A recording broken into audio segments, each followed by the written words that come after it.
Kolēģi, frakcija pirmajā vietā un pilnīgi noteikti atbalstīs Indreksantes kundzes priekšlikumus, un es aicināšu visus ļoti nopietni attiekties pret jautājumiem, kas saistīti ar izglītību tieši privātajās skolās un faktiski arī tālmācībā.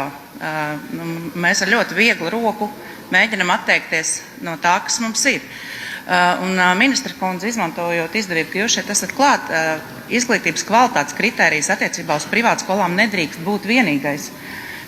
Jo man ir nācies sarunāties ar vairākiem privātskolu īpašniekiem, un tur ir dažādi iemesli, kā bērni nonāk privātās skolās. Un viens no tiem iemesliem ir tādēļ, ka viņi parastajās skolās atpaliek, un tad tie kvalitātes rādītājs pirmos gadus ir sliktāk, bet individuāli nodarbojoties ar šiem bērniem, šie rādītāji uzlabojas. Līdz ar to tas nedrīkst būt vienīgais. Un izmantojot premjerministras kundze, ka jūs šeit esat klāt, es zinu, ka pie jums ir arī vērsušies skolotāji par šo sasāpējušo mobbingu jautājumu, un mobbings ir milzīga problēma Latvijas skolās.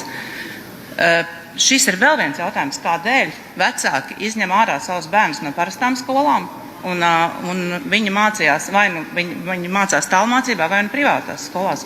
Un tikko bija viens gadījums, burtiski pirms nepilna mēneša, kur tieši mobbinga dēļ jaunieti taisīja pašnāvību, un arī šobrīd viņi ir nonākusi, paldies Dievam, viņi nonākusi privātā skolā. Un es tiešām aicināšu ļoti nopietni visas jūsu reformas, kas ir vērstas uz to, lai iznīcinātu kaut ko, kas Latvijā labi strādā, pārdomājiet vienkārši 2, 3. Tas nav stāsts tikai par naudu.